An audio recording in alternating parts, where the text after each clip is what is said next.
Barangay Love Stories. Love Stories.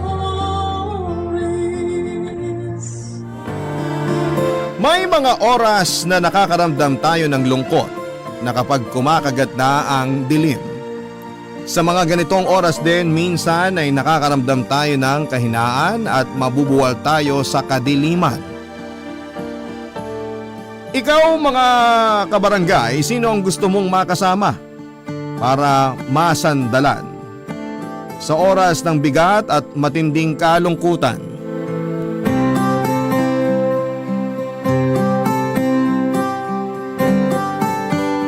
Dear Papa Dudut, itago niyo na lamang po ako sa pangalang Darius. Buhay ko ang internet. Bukod sa dito nanggagaling ang kabuhayan ko ay napapasaya rin ako nito dahil marami akong natututunan at nalalaman. Sa pag-i-internet ko ay nakakahanap ako ng libangan, lalong-lalo na sa Facebook.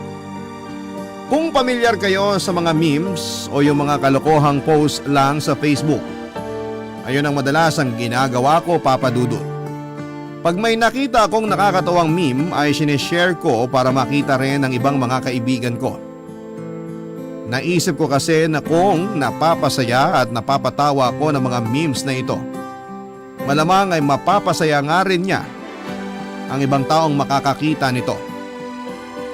Yun kasi ang goal ko, Papa Dudut, yung may mapasaya kahit na hindi ko personal nakakilala. Kaya accept lamang ako ng accept sa Facebook na mga nag-a-add sa akin at umaasa ako na kapag nakita nila lahat ng post kong nakakatawa sa Facebook ay makakalimutan nila panandalian ng mga problema nila. Tulad na lamang nitong si Regina. Hindi ko siya personal nakakilala at hindi ko na rin maalala kung ako ba ang nag-add sa kanya sa Facebook o siya. Basta ang tanging alam ko lamang ay kailangan niya ng tulong ko. Kailangan ko siyang mapasaya dahil kapag lumalabas siya sa newsfeed ng Facebook ko ay puro malulungkot ang pinopost niya. Lalo na kapag sumasapit na ang gabi. Kaya naman isang gabi nang hindi ko na matiis ay chinat ko na siya at mabuti na lamang at nag-reply siya.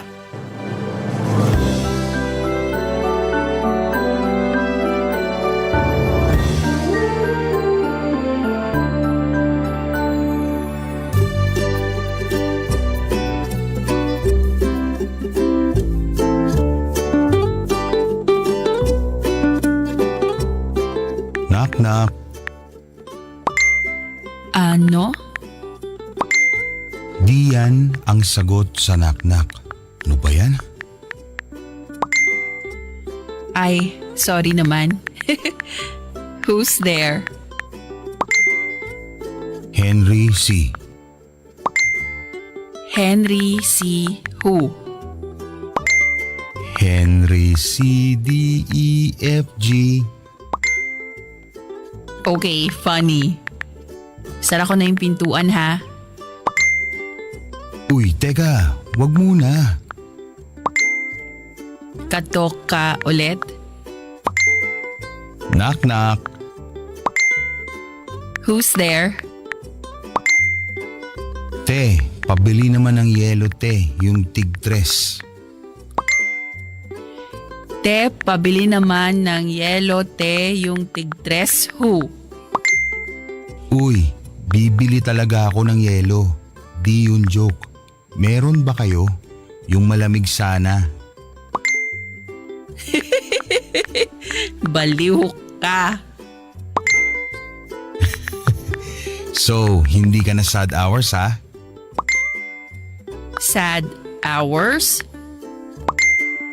Eh kasi, pag ganitong oras ng gabi, puro malulungkot post mo eh. Kaya sa tingin ko, ito yung sad hours mo. Eh, normal lang namang malungkot.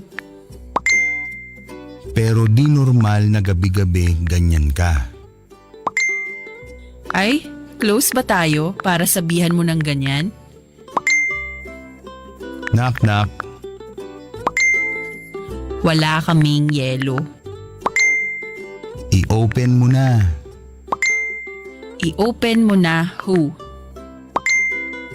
Open mo na yung pinto para maging close na tayo.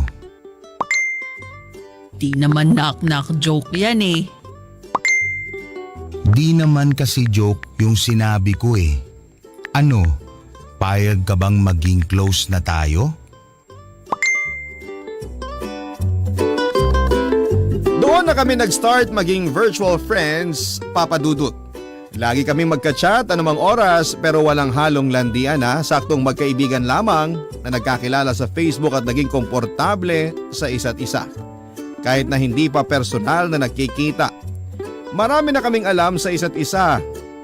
Kayo ba naman yung magkausap oras-oras? Pati nga mga kinakain namin ay pinagsisend pa namin sa isa't isa. Minsan pa nga ay nagpapadala pa siya ng pagkain na luto niya sa akin at ako naman ay pinadadalhan ko siya ng mga libro na alam kong magugustuhan niya. Nagugustuhan ko siya, aminado ako dahil sa pagiging totoo niya at sa pagiging magaan niyang kausap. Pero hindi ko pa yon sinasabi dahil syempre hindi pa naman kami nagkikita at ayokong isipin niya na hindi totoo ang nararamdaman ko. Dahil sa Facebook lamang kami magkausap. Kaya naman konting hintay pa, sabi ko. At tatansyahin ko muna ang tubig. Total ay wala pa namang ibang nanliligaw sa kanya ay di muna ako mangangamba. Oo, alam kong walang ibang nanliligaw sa kanya pero agad din akong natakot nang malaman ko kung bakit.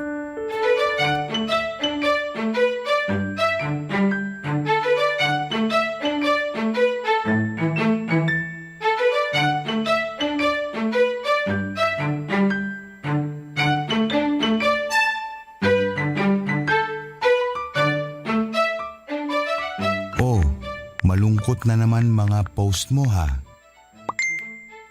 Hindi, wala yun. Sus, kilala na kaya kita. Di ka magpo-post ng ganyan kung di yun ang nararamdaman mo. Wala nga yun. Ano ulam mo kanina? Nilagang baka. Ano yung dahilan bakit ka nagpo-post ng malulungkot ulit? Huwag ka na magtanong. Madaya ka.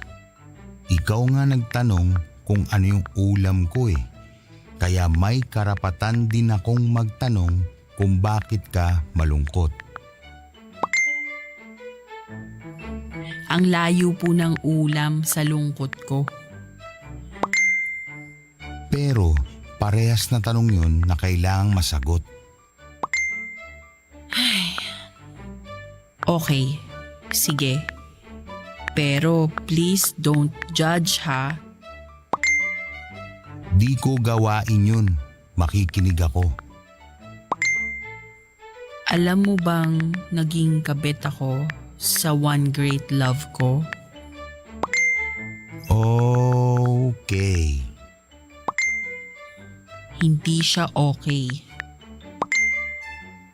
I know. Pwede mo na ba ikwento? 7 years ago, nakilala ko si Dan through Facebook. Parang tayo? Hindi masyado kasi di mo naman ako ginawang kabit, 'di ba? O balak mo? Mas single pa ako sa lahat ng single. I doubt kung mangyari yan. Anyway, madalas siyang nagpapapansin sa akin at nagko-comment sa lahat ng mga posts kong nakakatawa dati. Memes din, tulad ng ginagawa mo. Ikaw nagpo-post ng nakakatawa? Labo ah. Nag-post ng mga nakakatawa. Past tense. Dati yun. Doon kami nag-start na mag-usap kasi naaaliw daw siya sa mga post ko dati. At kahit papano, nawawala yung mga problema niya. At natuwa ka dun? Natuwa ako kasi yung mga simpleng memes o mga nakakatawang posts ko nakakapagpasaya pala ng ibang tao nang di ko nalalaman. At yun, doon kami nag-start na dalawa. Lagi kaming magkausap, tanungan kung kumain na ba o kung anong ginagawa namin. Kapag nakakaramdam siya ng lungkot, lalo na sa gabi, ako yung madalas niyang kausap. Ako yung nasasabihan niya ng problema niya. Ako yung nagko-comfort sa kanya kahit hindi dapat. Kasi may asawa na siya? Kasi may asawa na siya. Pero di raw niya makausap asawa niya. At di siya makakuha ng comfort sa asawa niya. Dahil yung asawa niya mismo ang problema niya. At dahilan kung bakit siya malungkot. Hanggang sa unti-unti, di ko na namalayan, nafo-fall na ako sa kanya. Di ko nabantayan ang puso ko. Umibig ako sa may asawa na. At naging kabit ka? At naging kabit ako ng 5 taon. Alauna na noon ng madaling araw. Dapat patulog na ako noon dahil maaga pa akong gigising dahil may kailangan akong asikasuhin. Pero pinilit kong huwag ipikit ang mga mata ko para makinig kay Regina at sa mga kwento niya. Yung kwento niya kung bakit siya laging malungkot, yung kwento ng pag-ibig niya at kwento kung bakit siya nakaramdam ng kabiguan sa pag-ibig na naranasan niya. Gusto ko pa siyang makilala at gusto ko pang malaman kung paano ko siya iaahon sa pinagdadaanan niya dahil alam ko na hindi pa buo ang puso niya.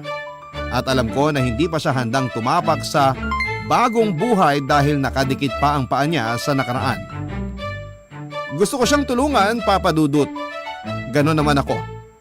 Laging nandyan para tumulong sa may mga problema emotionally at isa na ron si Regina sa proyekto ko. Gusto ko siyang tulungan at hindi ako titigil hanggat hindi siya natitigil sa pagiging malungkot sa tuwing gabi. Tutulungan ko siya at kung ang tanging paraan ay ang makinig sa lahat ng hinaing niya ay gagawin ko yon. Buong puso kong gagawin yon dahil gusto kong matulungan siya at gusto ko. Ako ang unang makita niya kapag buo na siya dahil gusto ko na ako ang mamahalin niya, Papa Dudut. Barangay Love Stories. Barangay Love Stories. At dahil nga 5 taon ang inabot ng pagiging kabit ni Regina, ay mahaba rin ang naging kwento nito. Para bang naging teleserye nga, Papa Dudut, dahil laging to be continued ang kwento niya at gabi-gabi ko yung sinusubaybayan. Detalyado siyang magkwento ng tungkol sa kanila ni Dan.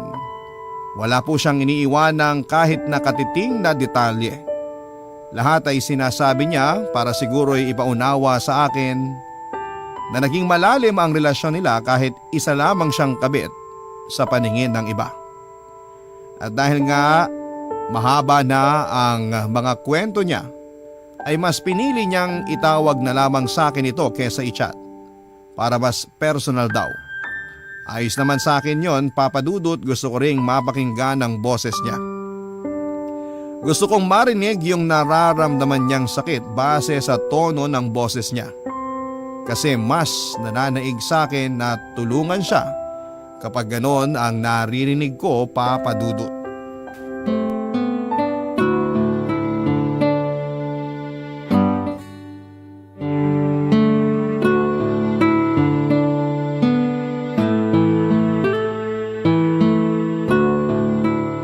Sa 5 years ng tagong relasyon namin, bihira ko siya makasama. Tuwing kailan? Madalas kapag nag-aaway silang mag-asawa, kapag may problema sila, o kaya kapag nagpumilit ako. Saan kayo madalas? Siyempre nagmumotel kami, no? Grabe. Adults na tayo, normal na yon. Pero 19 or 20 ka lang nung naging kayo, hindi ba? Nung kabit ka? Sige, pagduldulan mo pa sa akin na kabit ako. Sorry. 20 lang ako nung naging kami. Siya naman, 40 years old. Ganun siya katanda? I mean, ganun siya katanda para sa'yo? Yup. Age doesn't matter naman, di ba? Kapag kasama ko naman siya, parang magkaedad lang kami. Mature naman kasi ako, kaya nagkakahulihan kami ng pag-iisip. Magkasundo kaming dalawa, kaya wala kaming pakialam sa edad, lalo na ako. Wala namang masama sa agwat ang edad niyo eh. Ang masama dito… Yung naging kabit ako. Oo, alam ko naman yun eh. alam mo naman palang mali eh. Bakit tinuloy mo pa? Kasi nga tanga ako. Nagmahal lang ako. Sinubukan ko namang umiwas eh. Alam mo lang kung ilang beses ako nagpaalam sa kanya. Pero ilang beses din akong bumabalik dahil hindi ko makita yung sarili ko na hindi ko siya kasama. Alam mo namang hindi mo siya makakasama forever, hindi ba? Kasi pag-aari na siya ng iba. At kung talagang mahal ka niya, iiwan niya ang asawa niya para may forever kayo. Yun nga eh. Hindi niya maiwan-iwan yung asawa niya kasi mahal niya yung asawa niya. Ikaw, mahal ka ba niya? Hindi. Sinabi niya? Oo. Yun na. Bakit di ka pa kumalas nun? Sobrang obvious na nung nilatag niya sa'yo eh. Tanga nga eh. Sabi ko sa kanya okay lang kahit hindi niya ako mahal. Sa ngayon. Sabi ko matututunan din niya akong mahalin. Nag-agree ba siya sa'yo? Hindi. Sabi niya malabo. At nagstay ka pa rin? Oo. Ay tanga nga. Grabe ka ha. Ang labo lang kasi na harap-harapan niya na sinabi sa'yo na hindi ka niya mahal. At hindi ka niya pwedeng mahalin. Pero ayan, pinilit mo pa rin ang sarili mo sa kanya. Iniisip ko kasi baka may chance na mahalin niya ako. Hindi lang siya open sa posibilidad. Pero pwedeng mangyari yun lalo na kung ibibigay ko sa kanya lahat. Lalo na katawan ko. Diba yun naman ang gusto ng mga lalaki? Di lahat ah. Utot mo! Oh, nung binigay mong lahat sa kanya sa loob ng 5 taon, sinabi ba niya na mahal ka niya? Hindi pa rin. O edi sayang. Wala eh. May problema lang sila ng asawa niya. Pero hindi ibig sabihin nun, mawawala na yung pagmamahal niya sa taong yun. Matagal na sila eh. May mga anak na. Mahirap nang gibain ang pagmamahala nila kahit marami pang pagsubok na dumaan. One great love niya yung asawa niya eh. Di niya yun basta-basta papakawalan. One great love mo rin naman siya eh. Oo. Pero kailangan ko siyang pakawalan dahil hindi na nga tama. Una pa lang naman, hindi na talaga tama eh. Sa dulo ko natauhan eh. Lagi namang ganun. Tama yung desisyon mo. Kung tama yung desisyon ko, bakit malungkot pa rin ako ngayon? After almost 2 years mula nung nagkahiwalay kami, bakit parang pakiramdam ko hindi pa rin ako masaya? Wala akong maisagot sa huling sinabi niya, Papa Dudut. Pakiramdam ko kasi ay walang tamang sagot sa tanong niya. Gusto ko lang namang makinig sa kanya hanggang sa gumaan na ang pakiramdam niya. Hindi ba gano'n naman yon? Kapag nasabi mo na ang lahat ng nararamdaman mo kahit papaano ay gagaan na yon, hindi ba? Tapos ay magiging masaya ka na ulit kasi hindi na mabigat yung nararamdaman mo. Pero parang sa kanya, sa tuwing nagkukwento siya sa akin, sa tuwing nagsasabi siya ng nararamdaman niya tungkol sa nakaraan niya ay mas lalo atang bumibigat ang pakiramdam niya.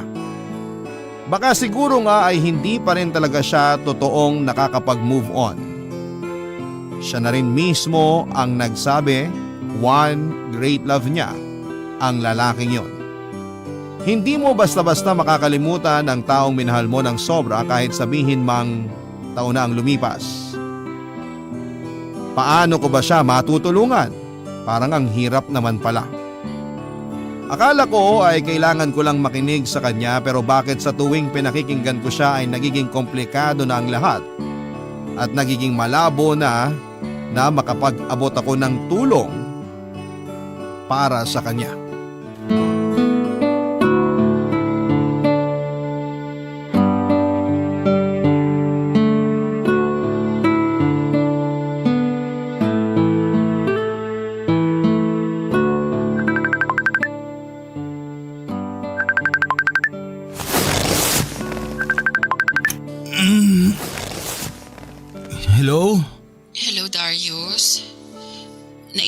ba kita? Hindi. Hindi, actually kagagaling ko lang sa labas. Nagyosi. O bakit? Naghahanap ako ng kausap eh. Baka pwede ka. Alam mo namang basta ikaw, pwede ako, hindi ba? Sad hours ko ulit eh. Mukha nga. Dali, kwento. Makikinig ako. Kanina kasi nung nag-grocery ako, nakita ko si Dan. O tapos? Gusto ko umiwas pero nakita niya ako eh. Nilapitan niya ako. Kinumusta? Anong sabi mo? Siyempre nagpanggap ako na okay lang ako, na masaya ako. Effective ba? Di ko alam. O ano pa nangyari? Sabi niya, na-miss niya raw ako. Yung presensya ko, yung katawan ko. Naniwala ka? Oo eh, Huwag mo sabihin sa akin nakikipagbalikan ka sa kanya. munti ka na. Ano ba yan, Regina? Sabi ko nga muntikan lang, di ba? Hindi naman natuloy. Mabuti naman. Kasi biglang dumating yung asawa at anak niya. Oh, at anong sabi ng asawa niya nung nakita ka niya? Wala naman. Di naman niya alam na naging kabit ako ng asawa niya eh. Paano ka pinakilala ni Dan sa kanya? Sabi niya nag-o-offer ako ng insurance sa kanya. Ang baduy ng rason niya, ah. Nag-o-offer ka ng insurance sa kalagitan ng grocery store? Sino maniniwala dun? Yung asawa niya. Naniwala yung asawa niya. Napakagaling naman pala talaga magpaikot ng lalaking yan eh. Buti nakawala ka na sa kanya. Nakawala ako sa kanya? Oo. Almost 2 years ka nang nakawala sa kanya. Wala na kayo, hindi ba? Wala na nga kami pero parang di pa rin ako nakawala sa kanya. Ay nako, hindi ko alam ang sasabihin sa'yo, Regina. Kahit wala kang sabihin, okay lang. Kailangan ko lang ng may makikinig sa akin. Yun lang ang kailangan ko ngayon. Malungkot ako. Gusto kong may makinig. Pwede bang gawin mo yon? Alam mo naman basta ikaw, pwede ako, hindi ba?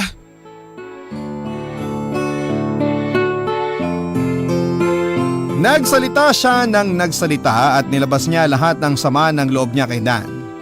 At sa mga naging desisyon niya, papadudot. Nakinig lamang ako, yun lang ang kaya kong gawin noon. Nakinig lamang ako. Hindi ako nagsasalita pero pinaparamdam ko sa kanya na nandun lamang ako para hindi niya maramdamang mag-isa siya. Inabot na ng 5:00 ng umaga nang matapos siyang magsalita, nakatulog na pala siya. Hindi niya namalayan na sa sobrang dami ng mga sinabi niya at sa dami ng pag-iyak niya ay napagod na pala siya at nakatulog na. Hindi pa rin niya napapatay ang tawag. Naririnig ko ang mahinang paghilig niya at napangiti ako. Oras naman na para naman ako ang magsalita at sana ay hindi niya marinig ang mga sasabihin ko. Sana nga ay totoong malalim na ang kanyang pagtulog dahil hindi ko kayang i-explain sa kanya ang mga susunod na mga mangyayari at sasabihin ko.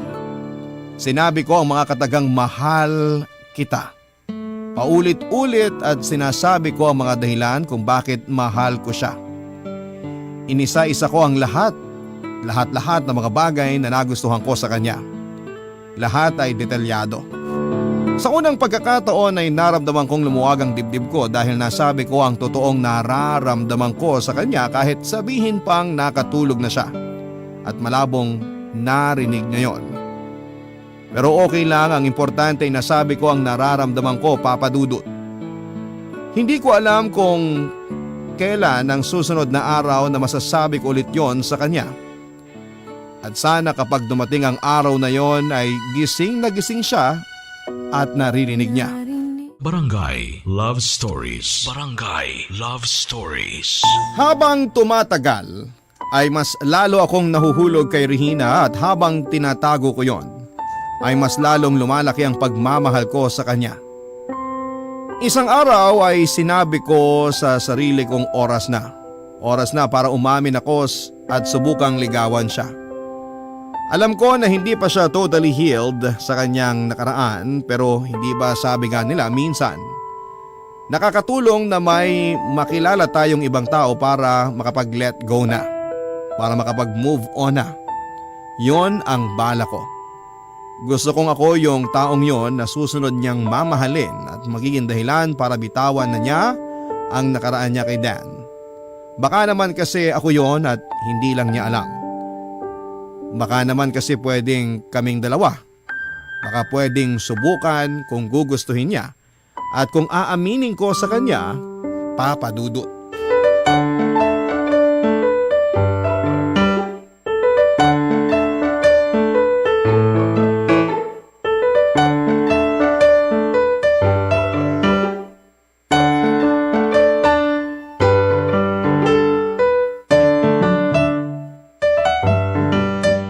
Ang tagal na natin magkausap sa Facebook, no? 7 buwan na siguro. Actually, 8 months na. Malapit na tayo mag-celebrate ng first anniversary natin. Anniversary ka dyan, bakit? Tayo ba? Bakit? Di ba pwede? Awkward ba? Di naman. Oo eh. Di lang ako sanay na naglalandi ka ng ganyan sa akin. Ha? Naglalandi? Obvious kaya. Tanga ako pero hindi ako manhead. Ilang linggo ka ng ganyan. May mga pasimpleng banat ka sa akin lagi. Di ka naman ganyan dati nung una tayo nagkakilala eh. Naisip ko lang kasi, single ka. Single naman ako. Oh, masama ba maglandi ng slight? Hindi ko alam sasabihin ko. Sabihin mo lang oo. Oo? O yan, umuo ka na. So ibig sabihin yan, payag ka ng ligawan kita at magkita tayo sa Saturday kasi sahod ko nun at ililibre kita. Ano, G? Darius. Ops. Pumayag ka na. Umuo ka na eh. Hoy, ikaw ah. So yun, G na nga. Ewan ko sa'yo. Magpaganda ka ha. Date yun. Saka para ganahan naman akong ilibre ka. Kahit ano, ililibre mo ko. Oo, kahit anong ituro mo. Kahit samgyupsal, o steak, o... Motel. Ha? Payag ka ba na may mangyari sa atin sa unang date natin? Rina, Hindi anong... ako papayag na makipag-date sa'yo kung walang mangyayari sa atin. Joke time ba to? O sinusubukan mo lang ako? Darius, babae ako at may pangangailangan ako. Sinusubukan mo nga lang ako. Tinitingnan mo kung kaagat ako. At kapag kumagat ako, sasabihin mo bastos ako. At may dahilan ka para tumanggi makipag-date sa akin. Tumigil ka, alam ko na yan ha. Seryoso ko. Bakit? Bakit gusto mo may mangyari sa atin sa unang date natin? Kasi malungkot ako. Kailangan ko ng kayakap, ng katabi, ng Alam mo na. Kung seryoso ka dyan at yan talaga ang gusto mo, sino ba naman ako para tumanggi, hindi ba? Sa Sabado, maligo ka ha. Magpagwapo ka para ganahan naman ako. Seryoso nga si Regina noon. At akala ko'y nagloloko lamang siya o sinusubukan ako pero sa motel na nga kami nagkita at doon ay may nangyari kaagad sa aming dalawa. Siya pa itong naging mas agresibo. Pagkatapos noon ay nagkwentuhan lamang kami habang nakahiga sa kama at hinihintay lang na matapos ang oras namin. Doon na rin kami kumaing dalawa imbes na sa plano kong restaurant. Doon na rin kami nanood ng pelikula sa maliit na TV na nakamount sa pader ng lumang motel na yon. Plano ko pa naman sana na magsine kaming dalawa pero sabi niya ay wag na lang daw, sayang ang pera. Nakakable naman daw ang TV sa motel na yon kaya maghanap na lamang kami ng mapapanood doon. Akala ko ay noong una at yun na ang una at huling beses na magmo-motel kaming dalawa. Inisip ko noon na magiging normal na mga date yung mga susunod pero ganun pa rin. Kapag nagkikita kami sa motel lagi ay laging may nangyayari sa amin dalawa. Hindi ko naman sinasabing ayoko yon, syempre gusto ko rin. Lalaki kasi ako. Saka mahal ko siya pero sana gusto kong iparanas sa kanya yung hindi niya naranasan kay Dan. Gusto ko siyang dalhin sa mall, sa park, sa sinihan at sa simbahan kung gusto niya. Yung nakikita ng maraming tao, hindi ko siya itatago sa lahat hindi tulad ng ginawa ni Dan. Gusto ko siyang itrato ng tama at gusto kong ipakita sa kanya kung ano ang totoong mukha ng pagmamahal.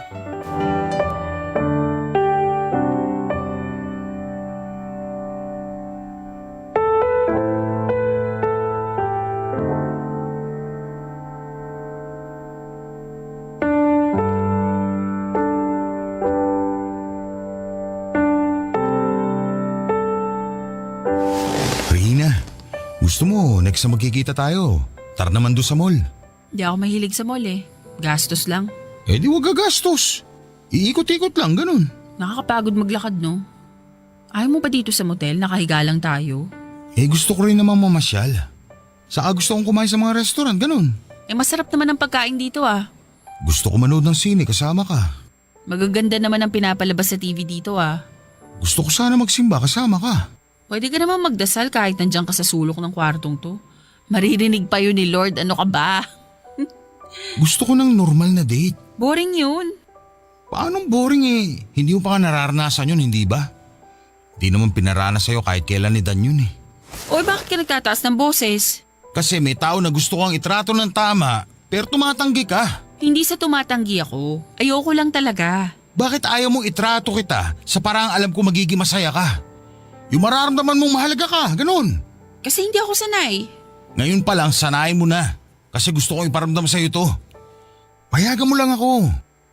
Huwag ka na magpakulong sa maling nakaraan mo. Huwag mo nang isiksik sa utak mo na hindi ka deserving itrato ng tama. Alam mo kung ibang lalaki lang to, magiging masaya sa ganitong setup eh. Ang arte mo para kang chicks. Iba ako. Huwag mo ko igaya sa iba na laman lang ang habol sa'yo. Ba't ikaw, hindi mo gusto yung laman ko? Nasasarapan ka naman sa akin, di ba? Gusto kong masatisfy sa ibang paraan. Gusto kong masatisfy emotionally. Hindi mo yun maibigay sa akin eh. Puro katawan lang ang ino-offer mo. Kasi yun lang ang meron ako. Kaya mo naman mag-offer ng pagmamahal eh. Ayaw mo lang. Hindi sa ayaw. Hindi ko lang alam kung paano. Pero kay Dan ay offer mo. Okay. Hindi sa ayaw. Hindi ko lang alam kung paano. Ulit. Okay na? Kaya nga nandito ako eh. Tutulungan kita. Mukhang time na tayo. Tara, bihis na. Uy na. Wala tayong pang extend. Magbihis ka na.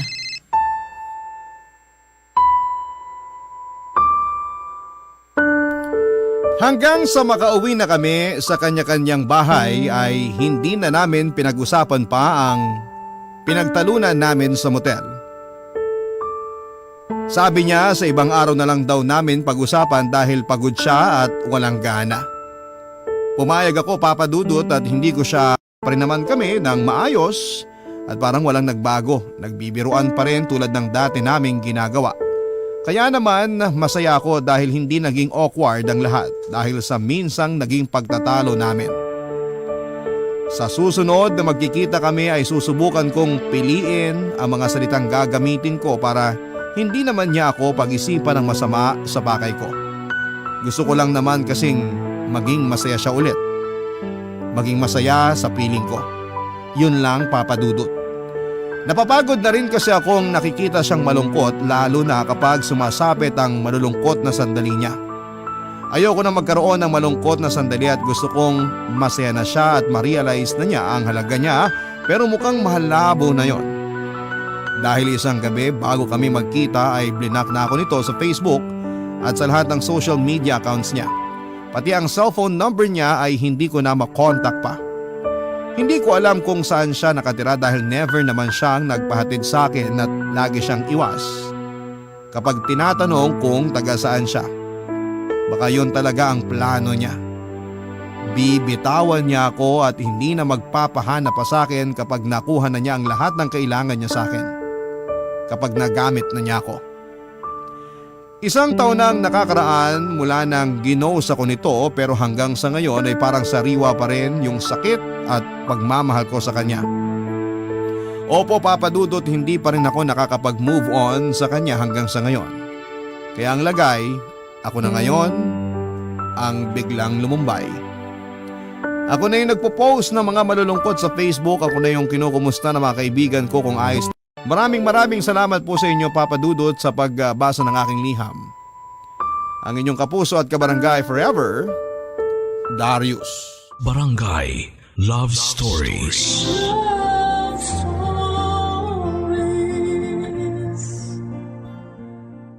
Barangay LS 97.1. 97.1. Number 1. Forever. Kabarangay, i-share mo ang iyong barangay love stories. Sabay-sabay nating pakinggan ang iyong kwento ng pag-ibig, buhay at pag-asa. Ipadala lang sa barangaylovestories@yahoo.com. Barangay Love Stories. Love Stories. Dear Papa Dudut, magandang tanghali sa inyo at sa mga kabarangay natin na kagaya ko ay araw-araw nag-aabang sa inyong programa na Barangay Love Stories. I'm Sabel, 25 years old at nagtatrabaho bilang cashier sa isang department store dito sa Marikina. Sobrang enjoy talaga akong makinig sa mga sulat na binabasa ninyo at madalas ay naiiyak pa ako hindi lang dahil sa kwento, kung hindi dahil na rin sa galing ng inyong mga aktor. Kaya naman naisipan ko rin na magbahagi ng kwento ko ngayong araw. Papa Dudut, nakilala ko si Kate kung saan ako nagtatrabaho dati bilang sales clerk. Magka-batch kami sa training at siya ang una sa mga pinaka naka-close ko. Ang dami kasi naming mga bagay na napagkakasunduan. Mga damit, makeup at pati na rin pagdating sa tipo ng lalaki. Kaya nga natuwa rin talaga ako nang maging magkapareho ang schedule namin sa trabaho.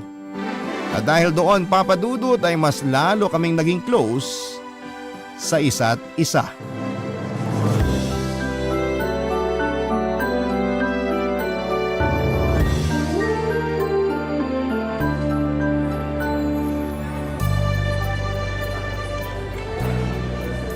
Uy, Kate! Kanina ka pa ba dito sa kantin? Di naman. Tignan mo nga nakakaisang subo pa lang ako dito sa lunch ko. Oo nga, no. Buti pala inabutan kita kagad kasi ayokong kumain ng mag-isa dito eh. Ano namang problema kung kumain ka ng mag-isa? Wala lang, parang boring lang kasi kapag wala kang katsikahan, di ba? Minsan, okay din yung mag-isang kumakain kasi walang istorbo. Pero hindi ko sinasabing na istorbo ka ha. Ang ibig ko lang sabihin, enjoy din kumain kahit mag-isa ka at walang kasama kasi tahimik. At boring naman ang pagiging tahimik para sa akin. Diyan lang talaga tayo nagkakaiba. Pero bakit parang na-late ka mag-lunch break? Paano yung customer kasi na inassist ko? Ang daming beses na nag-request ng papalit ng size ng damit. Gusto ko na nga sabihin na tumigil na siya kasi wala naman talagang kasya na size sa kanya dun sa damit na gusto niyang bilhin. Uy, hindi mo pwedeng gawin yun kasi baka mareklamo ka. Kaya nga pinigilan ko tong bibig ko kasi mahirap na. Baka bigla pa siya magpatawag ng supervisor. Kaya yun, inassist ko na lang hanggang siya na yung sumuko at sinabi niyang babalik na lang daw siya bukas. May tao kasi na mahirap talaga hanapan ng sukat ng damit na gusto nila.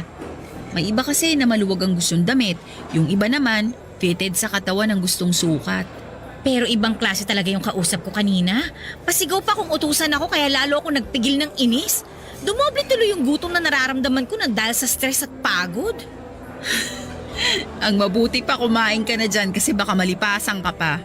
Eto na nga ilalabas ko na yung baon ko. Hi Isabel! Hi Kate! Hi Andrew! Uy, kumusta ang second week mo dito sa trabaho? Ayos naman at mukhang hindi ako mahihirapan. Isabel, thank you nga pala sa pagtulong mo na mahanap ko yung isang stock ng sapatos na pinapahanap ng supervisor kanina. Kung hindi mo ako tinulungan, baka napagalitan na ako. Wala yun. Kabisado ko kasi yung mga item dun sa may pwesto natin Kaya halos lahat, alam ko kung saan nakalagay. Thank you talaga.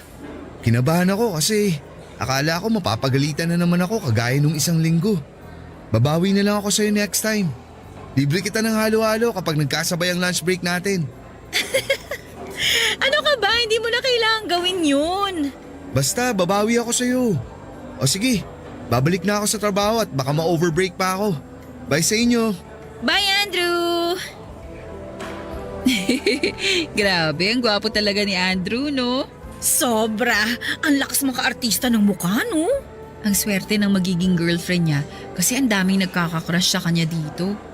Basta Sabel, kung sino man sa atin ang ligawan niya, walang samaan ng loob Oo naman no, walang lalaki ang makakasira ng friendship natin. Papa Dudut, si Kate na nga ang naging best friend ko sa trabaho. Sa halos 1 taon ng pagkakaibigan namin ay wala kami halos pinag-aawayan. Kilala na nga ako ng pamilya niya at kilala na rin siya ng pamilya ko bilang best friend ko. Marami ring naiinggit sa amin sa trabaho kasi ang tibay raw ng friendship namin. Lalo na nang sabay pa kaming maregular.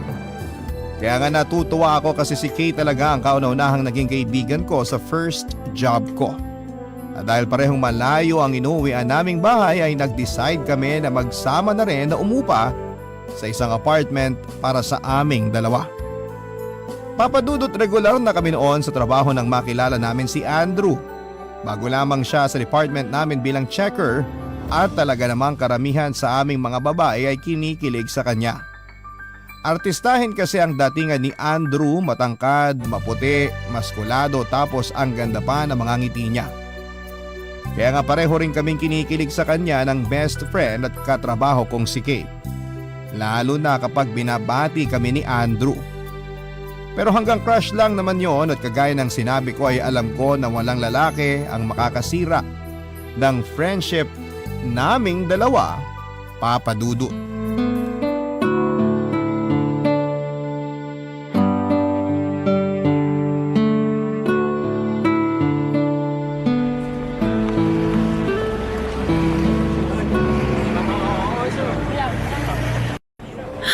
Si Andrew yun ah. Ano ba yan? Palapit na siya dito sa akin. Naku naman, ang oily pa naman ang face ko. Bahala na nga. Huwag ka masyadong kiligin sa Belle, ha? Huwag ka masyadong magpahalata. Oh, Andrew. Pauwi ka na ba? Oo, kaya lang hinihintay ko pa si Kate eh. May binalikan lang daw siya sa locker niya. Sakto pala eh. Anong ibig mong sabihin sakto pala? Sakto kasi wala kang kasama ngayon. Pwede kitang masolo at makausap ng masinsinan. Ha? Bakit naman gusto mo kong masolo? Ang totoo, may gusto sana akong sabihin sa'yo kaya lang nahihiya ako eh. Huwag ka nang mahiya. Ano ba yun? Sabel, alam mo kasi, ano nga yun? May gusto kasi ako kay Kate. Ha? Anong sabi mo? Ang sabi ko, may gusto ako kay Kate sa kaibigan mo. Okay. So bakit sa akin mo naman sinasabi yan? Ako ba si Kate? Eto talagang si Sabel, palabiro oh. Joke lang talaga yon. Pero bakit mo nga sa akin sinasabi? Pwede mo namang idiretso na lang kay Kate yan. Nahihiya kasi ako. Ang tahimik kasi palagi ng kaibigan mo kaya natutorpe tuloy ako. Kaya hihingi sana ako ng pabor. Ilakad mo naman ako kay Kate oh. Tulungan mo ako niligawan siya. Ano? At nagpapatulong ka pa sa akin na ligawan si Kate ngayon? Hindi, ang ibig kong sabihin, sige ba, yun lang naman pala eh. Talaga? Tutulungan mo na ako sa kanya? Oo nga, para namang matatanggihan kita. Thank you talaga, Sabel. Pero may isang pabor pa sana akong hihingin eh. Ano na naman yun? Pero sige, ayos lang. Ano ba yun? Ipapabigay ko sana tong paper bag sa kanya. Cake ang laman yan. Kanina ko pa talaga gustong iabot sa kanya kaya lang natutorpe talaga ako eh. Ay. Sige, ako nang bahala. Ayun oh, salamat talaga sa'yo, Sabel. Sige, alis na rin ako at baka bigla nang dumating si Kate. Chat mo na lang sa akin kung anong sasabihin ni Kate kung nagustuhan ba niya tong cake na pinabibigay ko sa kanya. Sige ha, salamat. Bye, Sabel. Bye din. Ingat ka, Andrew. Papadudot madalas na ma-assign si Ann daw kasi alam niya raw na mas maganda ako sa kanya. Walang halong biro yung sinabi niyang yon, Papadudot, at alam ko naman na totoo rin yon. Kaya nga akala ko ay may gusto talaga sa akin si Andrew.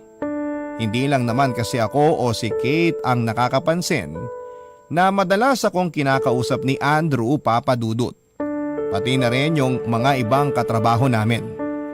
At nang lapitan niya ako para sabihin na may ipagtatapat siya sa akin, akala ko talaga ay tungkol na yon sa feelings niya para sa akin.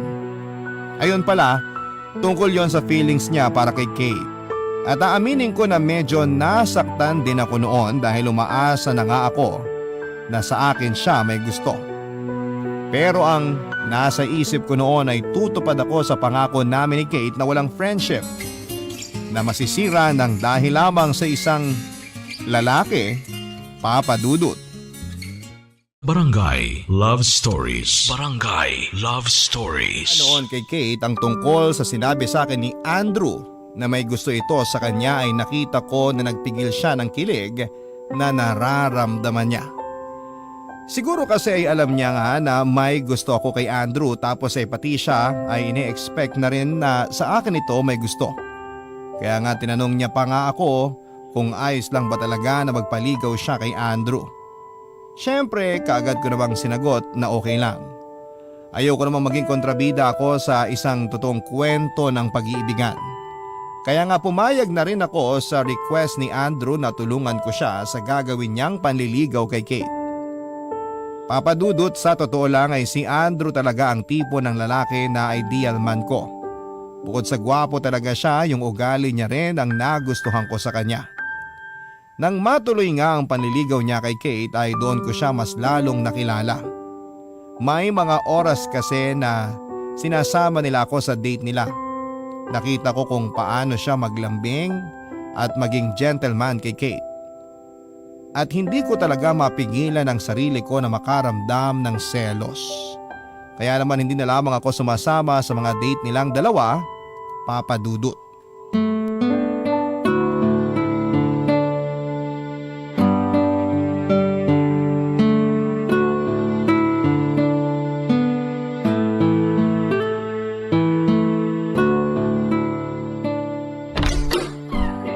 Hi, Isabel! Ay, buti naman at nakauwi ka na. Kasi kanina pa ako inaantok sa kahihintay sa'yo eh. Sorry, nasa kabilang bag ko kasi yung susi ko dito sa apartment kaya nakalimutan kong dalhin. Ayos lang, Kate. Liga, pasok ka na. Thank you talaga, Isabella. Napuyat ka patuloy kakahintay mo sa akin. Ayos nga lang yun. Ano ka ba? Pero siguro naman kumain ka na, no? O gusto mo, iinit ko yung ulam sa ref. Busog pa ako kasi nag-food trip kami ni Andrew kanina. Eto nga pinag-take out kita ng pagkain. Naku, bukas ko na yan makakain. Baka kasi mawala pa antok ko kapag kumain ulit ako ngayon eh. Okay lang, ilalagay ko na lang tumamaya sa ref. Salamat kasi naalala mo pa akong bigyan ng pasalubong. Siyempre naman, hindi ka kasi sumama sa lakad namin kanina eh. Yan, dami ko kasing tambak na labahin kaya nag-pass muna ako. Kumusta naman ang date nyo ni Andrew? Ayun, okay naman. Masaya at nag-enjoy ako. Saan naman kayo pumunta kanina? Nanood kami ng sine, pumunta kami sa park, tapos kumain kami dun sa masarap na ihawan. Ang dami ko ngang nakain na Betamax at Adidas kanina. Paborito mo naman kasi talaga ang mga pagkain na yon. Sobra. Pero alam mo kung anong nakapagpasaya lalo sa akin kanina? Yung presence mismo ni Andrew. Kasi ang saya niya talagang kasama. Kinabag na nga ako kakatawa dahil sa mga joke niya. Ang kukorny pero hindi ko pa rin mapigilang matawa. Dinadaan kasi ni Andrew sa mga nakakatawa niyang facial expression. Oo, nako, dun niya talaga dinaan. Kahit magmukha siyang ewan, ayos lang sa kanya basta mapatawa niya lang ako kanina. At least nag-enjoy ka talaga sa date niyo. Palagi naman akong masaya kapag kasama ko siya. Kaya nga may gusto kong itanong sa'yo. Sa tingin mo, oras na ba para sagutin ko si Andrew? Ha? Balak mo na sagutin si Andrew? Oo sana. Kasi halos isang buwan na rin siyang nanliligaw sa akin eh. Ramdam ko naman na gusto ko na rin talaga siya. At seryoso siya sa panliligaw niya sa akin. Kaya ayun, gusto ko na sanang gawing opisyal ang relasyon naming dalawa. Pero hindi ba, masyado pang maaga? Hindi naman na siguro mabilis yung isang buwan na panliligaw niya. Saka, pinakita at pinaramdam naman niya sa akin na mahal niya talaga ako. Kaya wala na akong nakikitang ibang dahilan para hindi siya sagutin. Alam mo, Kate, sa totoo lang, medyo nakukulangan pa ako sa effort na pinapakita ni Andrew ngayon. Talaga? Oo, kasi dapat mas magbigay pa siya ng oras sa'yo lalo na kapag wala siyang pasok sa trabaho. Dapat din, mas kilalanin mo pa siya kasi baka mamaya biglang magbagong ugali niya. Pakiramdaman mo muna bago ka gumawa ng desisyon na pwede mong pagsisihan sa huli. Alam mo, tama ka. Mahirap na kasi baka masaktan pa ako sa kanya.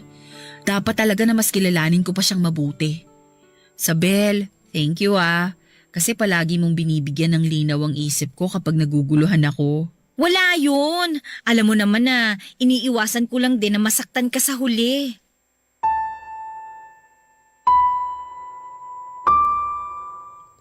Papadudot nagkaroon naman ako ng boyfriend at ibang manliligaw noon at masasabi ko na walang-wala ang ginawa nilang effort sa ginagawang effort ng panliligaw ni Andrew kay Kate.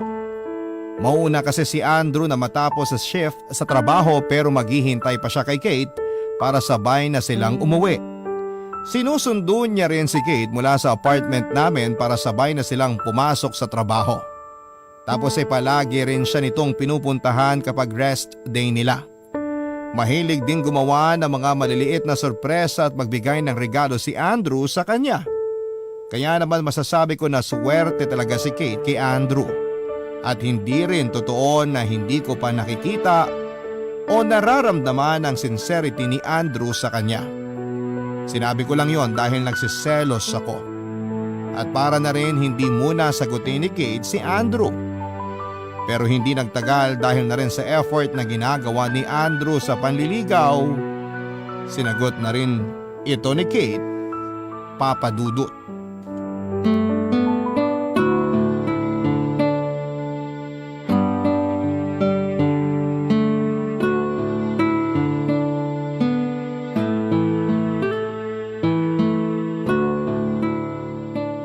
Grabe, ang init naman kahit hapon na. Buti na lang konti lang ang pinamili ko sa grocery, kaya hindi ako nahirapang bitbitin tong mga to. Nabuksan na nga tong pinto ng apartment. Hi Isabel! Oh, Andrew, nandito ka pala. Oo, ipapairam kasi sa akin ni Kate yung isang cellphone niya para magamit ng kapatid ko. Tulungan na kita dyan sa mga bitbit mo. Akin na yan. Ah, salamat. Pakilagay na lang dyan sa may ibabaw ng lamesa. Okay, dito ko na lang ilalagay ah. Babe, ito na yung cellphone. Sorry, medyo natagalan ako kasi hinanap ko pa yung charger. Okay lang. Thank you sa pagpapairam mo nitong cellphone para sa kapatid ko, babe ha. Wala yun kasi hindi ko naman talaga ginagamit yan. O sige, aalis na rin ako. Dadaling ko muna to sa bahay para mabigay sa kapatid ko. Tapos, diretso na ako sa burol ng tatay ng dati kong kaklase. Okay, mag-iingat ka. Tawagan mo na lang ako mamaya. Oo babe, tawagan kita mamaya. Alis na ako ha. Bye Isabel. Bye din. Ilabas ko na nga tong mga pinamili ko sa plastic para maayos ko na. Tulungan na kita, Sabel. Okay, sige. O nga pala, di ba dapat may date kayo ngayon ni Andrew? Oo sana, kaya lang hindi natuloy. Kasi nga nabasa niya sa GC ng mga kabatch niya nung high school. Namatay yung tatay nung isang kaklase nila. Close sa kanya yon kaya pupuntahan niya sa unang gabi ng burol mamaya. Ah, okay. Pero bakit mo naman binigay yung isang cellphone mo sa kanya? Sayang naman yun, wala pang kasira-sira. Hindi ko naman binigay, pinahiram ko lang. Kasi nasira yung cellphone ng kapatid niya. College na yun, kaya kailangan din ng cellphone para makontak mga kaklase niya. Naks, ang bay talaga ng friend ko. Di naman. Sinabi kasi ni Andrew na plano niyang magsangla ng ATM para magkaroon siya ng pera na pambili ng bagong cellphone. Naalala ko na may isa pa pala akong cellphone na hindi ginagamit. Kaya naisip ko na ipahiram sa kanya kesa naman masira pa dun sa pinagtataguan ko. Pero sigurado ka ba na ipapahiram niya talaga yung sa kapatid niya at hindi gagamitin sa kalokohan? Ang ibig mo sabihin? Wala lang. Baka lang kasi gumagawa siya ng dahilan para makagawa ng kalokohan. Hindi naman siguro gagawin ni Andrew yun. Nakausap mo ba yung mismong kapatid niya para makumpirma kung nagsasabi si Andrew ng totoo? Hindi pa. Pero malaki naman ang tiwala ko kay Andrew. Alam ko na hindi niya ako lolokohin. Alam mo Kate, hindi naman sa pinag-overthink kita ha. Pero mabuti na yung nag-iingat Kaya bantayan mong mabuti ang boyfriend mo ha, bago pa siya makagawa ng kalokohan.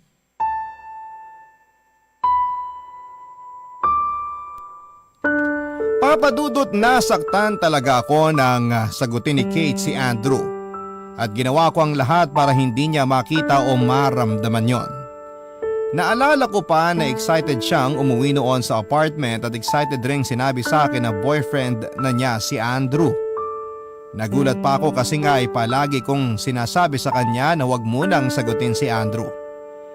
Pero hindi na raw niya napigilan ang sarili niya nang dalhin siya nito sa isang romantic na restaurant.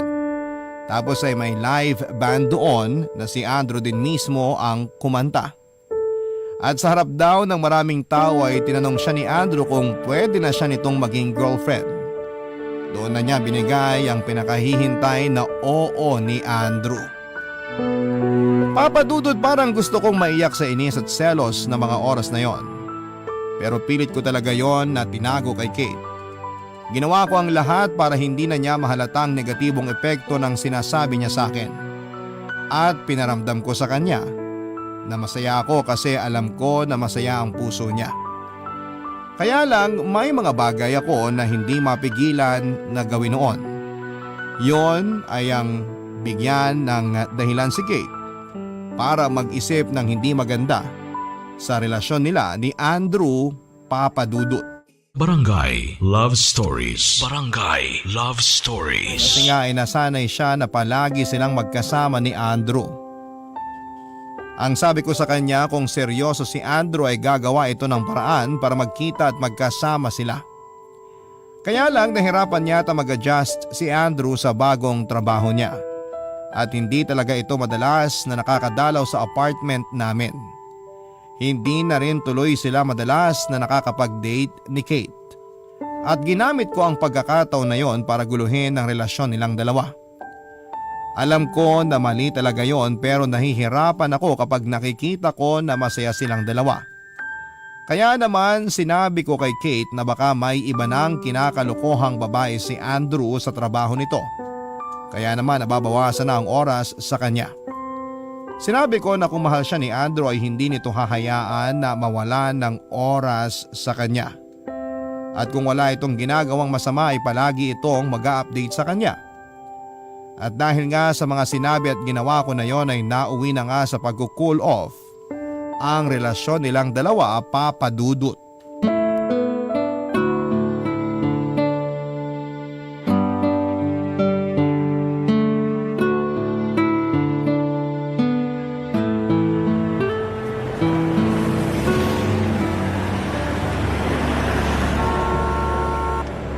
Sabel, sandali! Oh, Andrew, anong ginagawa mo dito? Hinihintay talaga kita makalabas ng mall. Alam kong ganitong oras ang out mo. Bakit? Kasi akala mo kasabay ko na uuwi ngayon si Kate. Ay nako, nauna na siyang umuwi sa akin kasi magkaiba kami ng schedule ngayon. Ang totoo, ikaw talaga ang gusto kong makausap, Sabel. Ako? Bakit mo naman ako gustong makausap? Nahihirapan na kasi ako. Hindi ko na maintindihan si Kate. Ano bang hindi mo maintindihan sa kanya? Kung bakit siya nakipag-cool off sa akin. Sinabi na niya sa'yo ang dahilan. Alam mo na palagi ka nalang walang oras para sa kanya. Pinaliwanag ko rin naman sa kanya na hanggang ngayon, nag-a-adjust pa rin ako sa bagong trabaho ko. At kasama ba sa pag-a-adjust mo na ginagawa yung pambababae mo? Ha? Saan naman ang galing yan? Wala akong ibang babae. Talaga lang ah. Sino yung kasabay mong babae na palabas dun sa may pinagtatrabahuhan mo nung pinuntahan ka namin ni Kate? Ang sweet-sweet niyo pa nga nagtatawanan habang naglalakad kayo eh. Sinabi ko ng katrabaho ko lang yun, di ba? Pinaliwanag ko na rin yun kay Kate. Kaso ayaw naman niyang makinig sa akin. Gusto niya pa rin na mag-cool off kaming dalawa kahit ayaw ko. Pero Sabel, maniwala ka sa akin. Katrabaho ko lang talaga ang babae na yun. Walang kahit na anong namamagitan sa aming dalawa. Di sa kanya mo yan sabihin. Hindi naman ako ang girlfriend mo, pero ako yung ginugulo mo dito. Ayaw niya nga kasi akong kausapin. Hindi niya sinasagot ang mga text o tawag ko. Tapos, nakablock pa ako sa Facebook niya. Kaya hindi ko talaga siya makausap. Sabel, please, tulungan mo ako na magkaayos kaming dalawa. Nahihirapan na rin kasi talaga ako eh. Ayoko mawala sa akin si Kate. Alam mo naman na mahal ko talaga ang kaibigan mo eh. Kaya hindi ko hahayaan na basta nalang magtapos ang relasyon namin. Kung bakit naman kasi siya pa ang minahal mo eh. Ha? Anong sabi mo? Wala. Ang sabi ko, tutulungan kita pero hindi ako sigurado kung may magagawa pa akong paraan para magkaayos kayong dalawa. Bakit naman? Sigurado naman ako na makukumbinsin mo siya na kausapin ulit ako. Oo nga. Pero hindi nga ako sigurado kung maniniwala pa rin siya sa'yo. Lalo na't may bagong pumuporma sa kanya ngayon sa trabaho namin. Anong sabi mo? May ibang lalaki na pumuporma kay Kate? Oo! May bago kasi kaming katrabaho. Matangkad, tsaka gwapo. Tapos madalas doon sa department ina Kate nakatambay. Halata nga may gusto yung lalaki kay Kate Kasi sinasabayan siya palagi mag-lunch break. Bakit naman hinahayaan niya na may pumorma sa kanya? Hindi pa naman kami nag-break. Nag-cool off lang kaming dalawa. Ewan ko dun sa kaibigan ko. Ang sabi ko nga sa kanya, iwasan niya yung lalaki na yon. Pero magkaibigan lang naman daw silang dalawa at wala daw silang ginagawang masama. Nakakainis naman si Kate. Sobrang nag-effort ako na ayusin ang relasyon namin pero parang gusto niya na talagang sirain ang lahat. Ang hirap naman nito. Kasi parang ako na lang yung umaasa na magkakaayos pa kaming dalawa. Ay, Huwag ka nang malungkot, Andrew. Sige na, tutulungan kita kay Kate. talaga? Oo, akong bahala. Sisiguraduhin ko na magkakaayos kayong dalawa. Papadudot, naiinis talaga ako noon kasi si Kate ang niligawan at naging girlfriend ni Andrew.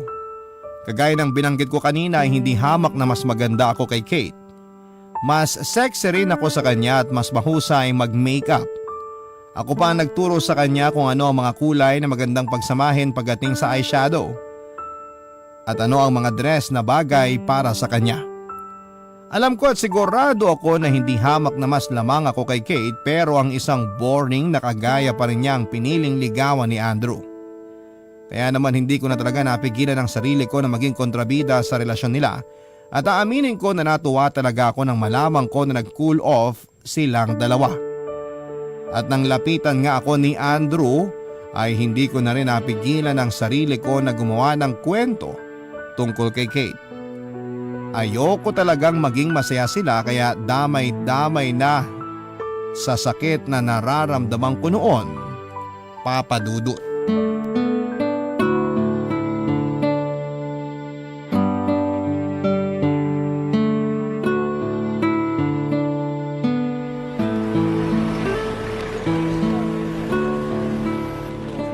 Isabel, sorry ngayon lang ako. Hay nako, alam mo bang nangawit na ang mga paa ko kasi kanina pa ako nakatayo dito sa may waiting shed?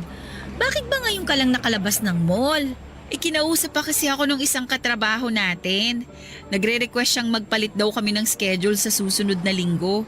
Kailangan raw niyang umuwi ng maaga kasi nakakonfine sa ospital yung anak niya. Kawawa naman kaya ayun, pumayag na ako. Oo nga, kawawa naman. Kahit siguro ako ang kinausap niya, baka pumayag rin ako. Parang walang dumadaan na jeep dito. Holiday kasi ngayon kaya siguro konti lang bumabiyahe. Sa bagay, tama ka. Bakit ang lalim naman ng buntong hininga mo, Kate? Wala lang. Naalala ko lang kasi dati na kapag gantong oras, magkasama kami ni Andrew. Hinihintay niya pang matapos ang shift ko para masabayan niya akong umuwi. So, namimiss mo siya, ganon. Oo, normal naman siguro yun. Isabel, ano kaya kung kausapin ko na siya? Ano namang sasabihin mo sa kanya? Na pinapatawad ko na siya. Wala naman sigurong masama, di ba? Hindi naman tumigil si Andrew sa pagsuyo sa akin. Palagi niya pa rin akong tinitext at tinatawagan kahit hindi ko sinasagot yun. Pumupunta rin siya sa apartment natin kahit hindi ko siya kinakausap. At minsan, nagpapadala pa siya ng pagkain sa atin kahit wala namang okasyon. Siguro, oras na para harapin at kausapin ko na ulit siya. Kate, sigurado ka ba sa gagawin mo na yan? Alam mo kasi sa totoo lang, hindi ako convinced sa sinasabi niya na katrabaho niya lang yung babae na nakita nating kasama niya. Feeling ko, may namamagitan talaga sa kanilang dalawa. Paano mo naman nasabi yun? Isang beses pa lang naman natin sila nakitang magkasama. May hindi kasi ako sinasabi sa'yo. Kahapon nung mag-grocery ako, nakita ko ulit silang dalawa na magkasama. Ang sweet-sweet nga nila tapos nakaakbay pa si Andrew dun sa babae. Bakit hindi mo kaagad sinabi sa akin yan? Hindi ko rin kasi alam kung paano ko sasabihin sa'yo eh. Basta ito lang ang sigurado ko. Niloloko ka lang talaga ni Andrew kaya dapat hindi mo na siya balikan pa. Sabi na nga ba tama ang hinala ko? Sinisiraan mo talaga ako kay Kate, Isabel. Andrew? Ano ulit yung sabi mo kanina? Nakita mo ako na may kasamang ibang babae na inaakbayan ko pa? Grabe! Ang galing mo rin talagang gumawa ng kwento. Teka, hindi ko maintindihan. Sabel, anong sinasabi ni Andrew? Kate, matagal na tayong niloloko ng kaibigan mo na yan. Matagal niya nang sinisira ang relasyon nating dalawa. Nung isang araw lang, kinausap ko siya para tulungan ako na makapagpaliwanag sa'yo. Pero ang hindi ko alam, puro paninira lang pala ang sasabihin niya sa'yo. O ano, Sabel? Tama ako, di ba? Matagal ka nang may gusto sa akin. Kaya gusto mong masira ang relasyon namin ni Kate. Sabel, totoo ba yung sinasabi ni Andrew? Umamin ka na kasi. Matagal na kitang nahalata. Hindi ko lang pinapansin nung una dahil kaibigan ka ni Kate. Pero tama pala talaga ang lahat ng hinala ko sa'yo. O ano? Ba't di ka makapagsalita dyan? Umamin ka na. Oo na! Tama lahat ng sinabi mo, Andrew. Pero nagawa ko lang naman yung kasi nasasaktan ako eh. Dahil mas pinili mo si Kate kaysa sa akin. Kahit mas nauna naman tayo naging close. Kahit alam ko na mas lamang ako sa kanya. Pero hindi mo man lang ba naisip na nasasaktan din ako dahil sa ginagawa mo na yan? Sabel, tinuring kitang kaibigan. Tunay na kaibigan ko tapos ito lang palang igaganti mo sa akin. Ang sama ng ugali mo! Kung tinuring mo talaga akong kaibigan mo, dapat alam mo na masasaktan ako kapag naging boyfriend mo na si Andrew. Pero di ba tinanong kita kung ayos lang ba na magpaligaw ako sa kanya? At ang sinabi mo, okay lang sa'yo. At naniwala ka naman sa naging sagot ko. Siyempre, yun ang sasabihin ko kasi nga kaibigan mo ko. Pero ang tanga mo naman para hindi mo maramdaman na nasasaktan na ako, Kate. Oo, tanga talaga ako. Kasi naniwala ako sa mga sinasabi mo sa akin. Kasi nagtiwala ako sa'yo.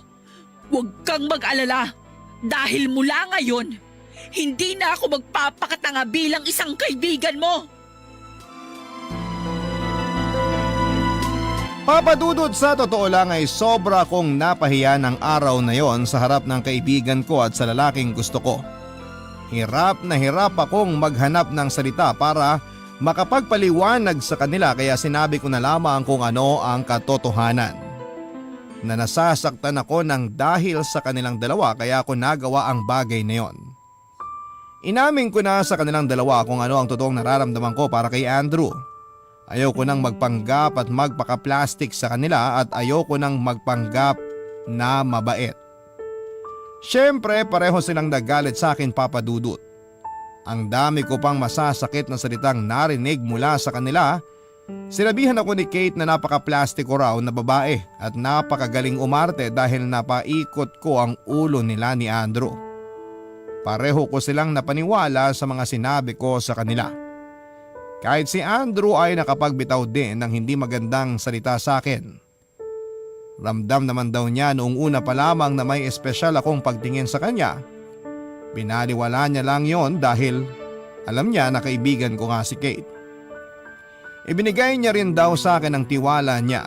Yun pala ay nagpapanggap lamang ako na kaibigan sa kanilang dalawa. Hanggang sa maiyak na lamang ako dahil sa mga panunumbat na ginawa nila sa akin. Umalis na rin sila noon at naiwan na akong mag-isa, Papa Dudut. Mag-isa akong bumiyahe pa uwi na umiiyak. Doon ko kasi unti-unting na-realize sa mga pagkakamali na nagawa ko. Kung paano ko nasira ang mga tiwalang ibinigay sa akin ng mga taong pinahalagahan ako. Kung paano ko nasaktan yung dalawang tao na tinuring kong totoong kaibigan. At kung gaano ako naging kasama sa kanilang dalawa. Naging makasarili ako ng dahil sa inis at selos na nararamdaman ko noon. Papadudot nang makauwi ako ng apartment na abutan ko nag-iimpake na si Kate na mga gamit niya.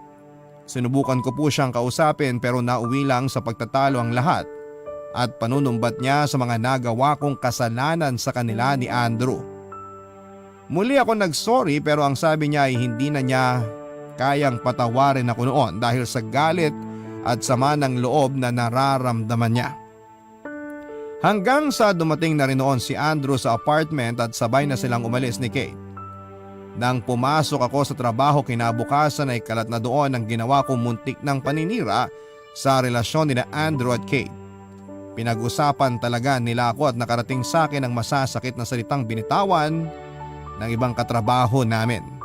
Hindi na rin ako kinausapan ni Kate noon at isang buwan ang lumipas nang mag-decide ako mag-resign na mula sa trabaho para na rin sa sarili kong peace of mind. Papadudo tuluyan ang nasira ang friendship namin ni Kate, pero hindi man kami nagkaayos ay marami naman akong natutunan na kailangan nating ingatan ang tiwala na ibinibigay sa atin ng ibang tao. At hindi tayo dapat na nagpapadala sa galit, inis o selos na nararamdaman natin. Hindi natin yon dapat na ginagamit para makapanakit tayo ng ibang tao.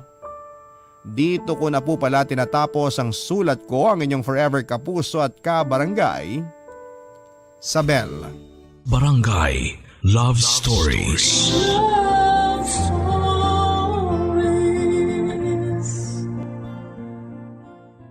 Barangay LS 97.1. 97.1. Number 1. Forever. Kabarangay, i-share mo ang iyong barangay love stories. Sabay-sabay nating pakinggan ang iyong kwento ng pag-ibig, buhay at pag-asa. Ipadala lang sa barangaylovestories@yahoo.com.